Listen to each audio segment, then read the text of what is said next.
Go. Hi, I'm Dion Norman.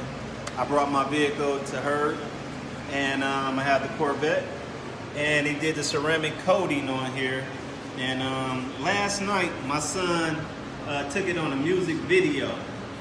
So when he brought it back, and I looked at it this morning, I noticed all the scratches all over my hood.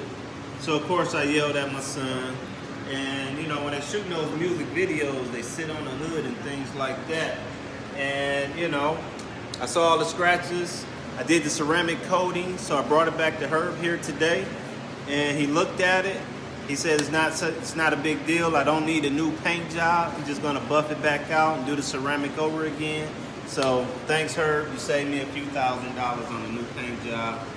And that protection of the ceramic, it seemed like it held up.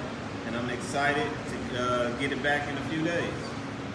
My man Herb, thank you, thank you, thank you. I just laid my eyes on my hood, and I tell you, this thing looks great. And when I brought it to you, it had a ton of scratches from that doggone music video. And I'm so excited. My man Herb, you got it going on. Highly recommend Herb over here at, I know he renamed this place, Metro Detroit Auto Detailing. Hey, the hood looks good. I'm telling you. I'm excited. Thank you. I'm ready to hit the road. I love it.